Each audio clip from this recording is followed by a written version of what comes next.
Skin Deep, Chapter 2 by Ddagent. I'm sorry this took so long. I'm going to try to do it all in one take and all in one section, but if I do have to split it into two parts, forgive me, I probably won't, so thank you for listening.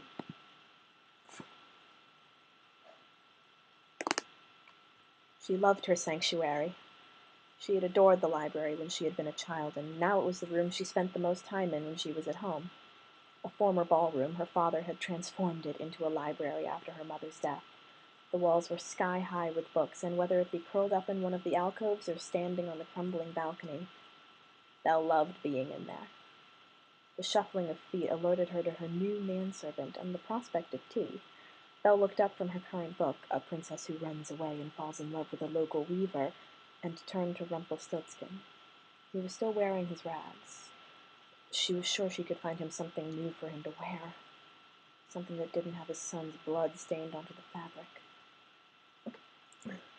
Tea, Rumpelstiltskin presented. He put the tray down and started pouring her a cup. Thank you, Belle replied. While you're here, Rumpelstiltskin, you'll prepare all my meals, clean my clothes, try and tend to this crumbling castle. He nodded, taking in all his new duties.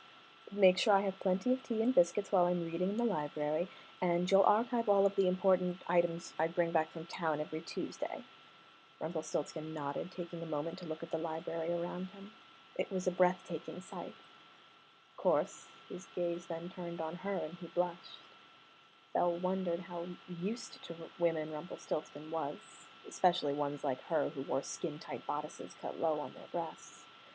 Her beauty swindled more people out of deals than her words, but beauty had also been her undoing. There was more than one reason why the mirrors in her castle were covered. What items of vital importance? Belle grinned, happy for the change in topic. Virgin's blood keeps me looking this young. Rumpelstiltskin tripped, not quite realizing it was a joke intended to break the ice. Belle's cup of tea went all over her new book, coating the open pages in the brown liquid. The spinner immediately went to his knees to wipe it off, trying desperately to rectify his mistake. He kept crying out apologies, begging for her mercy. Belle felt her skin grow colder. She was a witch, not some kind of monster. After he used his own shirt to try to rub the tea away, Belle went down on her knees and reached for his hands. She met his eyes and found a wonderful shade of brown. I'm sorry, Lady Belle, I am truly sorry. I'm useless. Completely useless. She pressed one of her hands above his and used the other to tilt his chin up to meet her eyes. It's just a book, Rumpelstiltskin.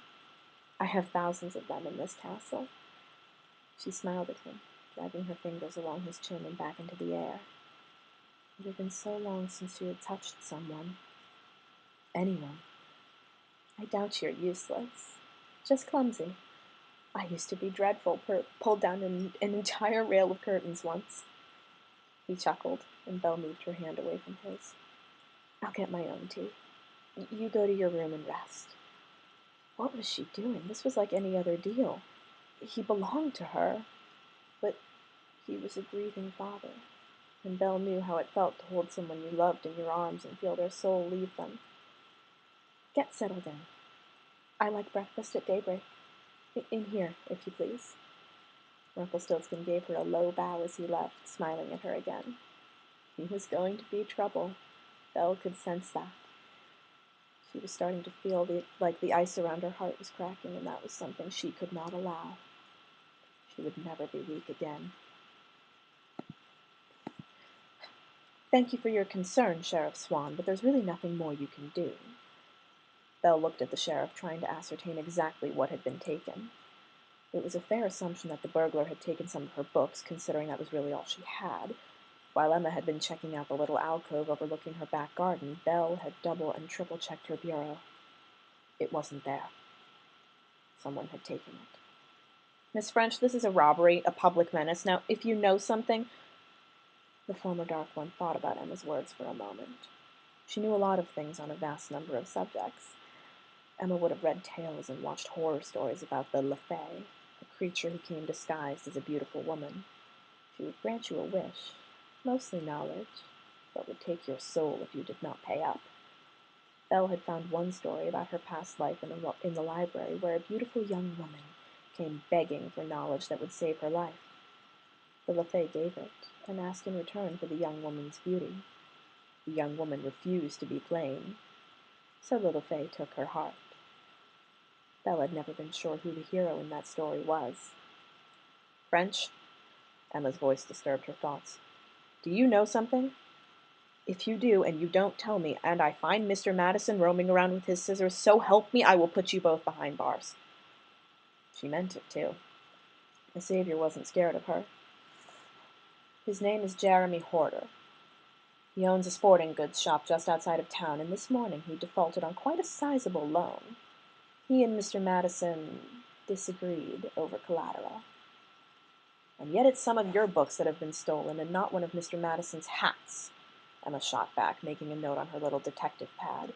Slotting that into the pocket of her jacket, Snow White's daughter turned to her and smiled. I'm on the case. Good for you, Sheriff Swan. Belle pulled her lips back in an attempt at a smile. I hope you get there before... Well, I hope you do the job to the best of your ability. Emma glared at her. If you unleash Mr. Madison, Belle grinned at her. Believe me, Sheriff Swan, this is a case I attempt to take very personally. The sheriff looked like she was going to say something else, but thankfully she just groaned and left, slamming the stained glass door of Belle's home behind her. Belle peered out of her curtains and watched as the sheriff got inside her car and drove away. Porter had made the mistake to cross her. Whether some little witch with her own peculiar collection had put him up to it was still to be seen. Sitting on the armchair by the fire, Belle took her phone out of her pocket. She dialed for Jefferson. I need you to find Jeremy Horder. Follow him, keep a watchful eye on him. Make sure you're not seen by either him or Sheriff Swan. She paused. Yes, it's about my spinner. The summer had come to the Frontlands, and Belle was determined to enjoy it. The sky, for what felt like the first time in years, wasn't burned red with the fires of the battlefield, but was a rich blue. There wasn't even a cloud in the sky. It was Wednesday, and Wednesday meant she had a new stack of books to read. She was currently flicking through one on the proper way to grow pumpkin in preparation for the Hallows celebration that would occur before winter came. Rumpelstiltskin was nearby, cleaning some parts of her collection as requested. It was such a lovely day, and he should enjoy it as much as she. However, Belle found her eyes strained him more times than what was acceptable. He had been with her for 3 months now. Within 1 week of his employment, he had found an entire new wardrobe waiting for him. She had made good on her promise to provide him with clothes that hadn't been stained with his son's blood. Various shirts and vests, coupled with many different trousers and shoes. Belle had been determined that he not want for anything. She wanted him to feel some of the burden leave him. Of course, within 2 weeks of his employment, Belle noticed that he wore the loosest, lowliest things she had provided him. She didn't want to change him. She knew all too well that people change depending on power and riches. She just wanted to make him happy. So, 2 weeks into his employment with her, Belle had taken Rumpelstiltskin aside, laid him down on the fainting couch, and took off his trousers. Her fingers had run over the knot of scar tissue that hindered his step, and had used a potion over the course of 3 days to heal the limb well enough so he could walk. The look in his eyes when he had stood in the library without his walking stick made her feel like she was human again, even if she was far from it. Belle had seen that he had wanted to hug her, to thank her for what she had done for him, but he had kept his hands to his sides. For the best, Belle reassured herself. Why do you read so much? Her carefully controlled thoughts of the past were shattered by his brogue reaching to her over the garden. She watched him finish polishing the last of the sabers she possessed. Rumpelstiltskin looked especially good today. He had finally got up the courage to wear the leather pants she had put in his wardrobe almost as a joke. Maybe the joke was on her. They made every inch of his legs and behind look, inviting. The white shirt he wore was clinging to him, showing off the strong muscle he had developed from fulfilling her every request. Stop it, Belle. I read for knowledge. It's why people come to me. She licked her lips for a moment, looking at the stack of fiction books that was twice as high as the ones she read for work. I like to lose myself. Rumpelstiltskin smiled at her over his work table. Does it work? It used to. Where had that bit of honesty come from? She returned to reading about pumpkins and the best place to plant them. Maybe she could go to a Hallows Ball this year. She could take Rumpelstiltskin. The best ones were thrown a kingdom over, and she doubted he had ever attended a proper Hallows celebration. They used to throw the most amazing ones in her home. Her father would dress up as a skeleton and chase her around the castle when she had been little. But her last Hallows Ball, before everything, she had danced with Gaston. She had been dressed as a fairy. He had been dressed as a knight of the dark god. It would have been amusing if the memory didn't make her want to vomit. It was then that she glanced back up to see Rumpelstiltskin making uneven motions with one of her swords. "Darling, what are you doing?" "Practicing," he whispered. He had become less scared of her since she had fixed his leg, but there were still moments when she could see that he still feared her. "When I fought in the Ogre War, I only had an axe. I've never held a sword." "Well, I'm pretty sure there are no ogres in my grounds," although Belle knew there was a fairy turned to stone somewhere near her rock garden. "I could teach you, if you like." "Really?" His face split into a grin again. Belle tried to hide her blush. Another time, a different girl. "If you have the time, Lady Belle, I'd love to learn." "No time like the present." She moved off the sun lounger she had been lying on and removed the throw she had been using to keep her shoulders covered. Belle watched as Rumpelstiltskin took her all in. The dress was blue, the corset crisscrossing with white silk. The skirt went down to her ankles, although there was a split down one side. She kicked off her heels, burying her toes in the grass. There was nothing holding the dress up but her own body, and his eyes traced the large expanse of blindingly pale skin. "The sword needs to be an extension of your arm," Belle whispered when she reached his side. She took Rumpelstiltskin's hand within her own and made sure his grip was correct before altering his stance. "If you let the blade go, you will die. That's the most important rule. No fancy footwork or throwing up the sword in the air to then catch it." She let herself indulge and reached for his chin again, bringing his eyes to hers. "Understand?" "Don't let go." "Got it." Belle picked up her own sword and put it out in front of her. "We're just going to do some simple blocking. The trick with sword fighting is to always anticipate where your enemy is going to go." Her manservant frowned. "I've never been very good at that, milady." "You seem to be very good at anticipating when I need my tea," she teased. He was.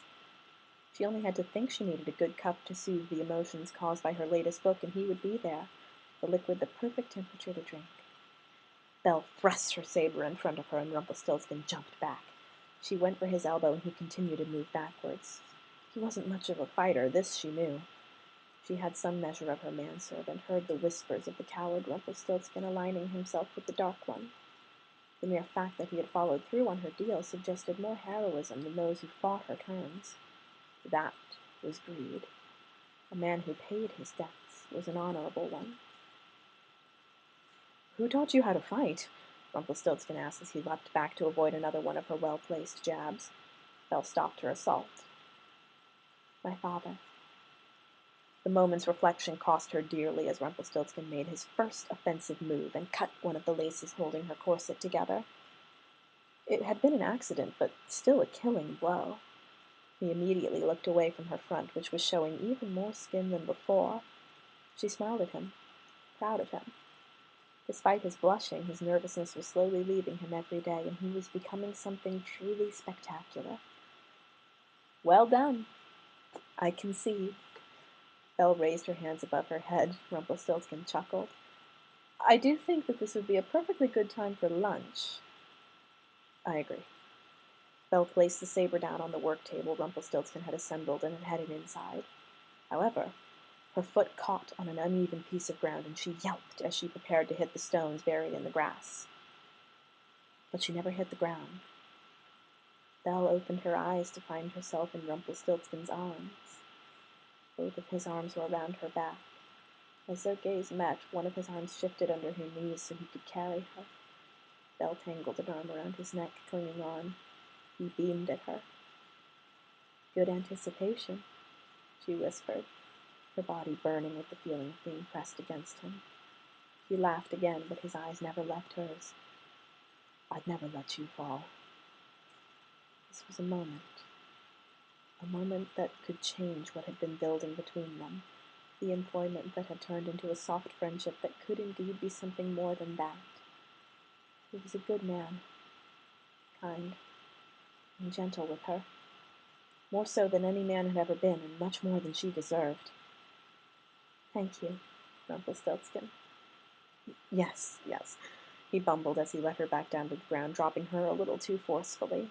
He thought her unimpressed with his actions. Nothing could be further from the truth. I'll go start lunch. He gave her one last look before turning on his heel and heading back to her castle. She could hear him muttering to himself, although she dared not listen in on his whisperings. Belle was too concerned with the Dark One writhing under her skin, reminding her of her power and reminding her what had been sacrificed to get it, what she still needed to sacrifice in order to stem the screaming in her ears. The sheriff had seemed excited when she had brought her in, and Belle's heels made their way over to the desk covered by a sheet. Emma ripped the sheet away, revealing books upon books that had been stolen from her collection. Belle's hands immediately went to them, checking each volume in turn for tears, tears, stains, marks. You were right. It was Horder who broke in. Emma sat back with a smile. Don't know why he stole books instead of your TV set or something. Do you even own a television? I have books, Belle whispered, moving into the last pile to check through the last few texts. Where is Mr. Horder? Closing in on him, Emma grinned. I'll have him soon, don't you worry. She was proud of herself. She had brought back the collection of books, would later arrest a man for petty theft instead of something serious like murder. Belle just snorted. I'll save off the popping the champagne until your job is done. Thank you, Sheriff. Oh, come on, Emma shot across the desk. In less than a day, I got all your books back. One book is missing. Emma rolled her eyes. Well, other than suggesting Amazon, the Savior could tell her humor was falling on deaf ears. I'll get your book back when I arrest Horder. That wasn't soon enough. He could be doing anything to it. Could be ripping it to shreds, dropping it out in the forest. She needed to get it back now. Digging her nails into her palm, Belle began to walk away from the sheriff. Not if I find him first. Hey! Belle snapped round at Emma's tone. The Savior's eyes were burning into hers. I swear, French, if Horder is missing any of his fingers when I find him, then I will put you and Mr. Madison behind bars for so long that there will be skeletons in my jail cells. Belle let out a harsh chuckle before turning her gaze to Snow White's daughter. She had spirit, courage. She was a perfect candidate to bring down the curse and bring down Regina. But she wasn't any match for her. She smiled at her, mocking her with her mouth. Sheriff Swan, if you think that I need Mr. Madison to take back what is mine, you have gravely underestimated me. I'd be careful not to make that mistake again. Jefferson had been of help to her. He had been a friend and had acted as her right hand for nearly 3 decades now. But she had become feared in the Enchanted Forest centuries before he was even born. The Dark One was screaming at her to take revenge. Perhaps it was time to stop hiding behind the Hatter and let the monster out to play. Thank you.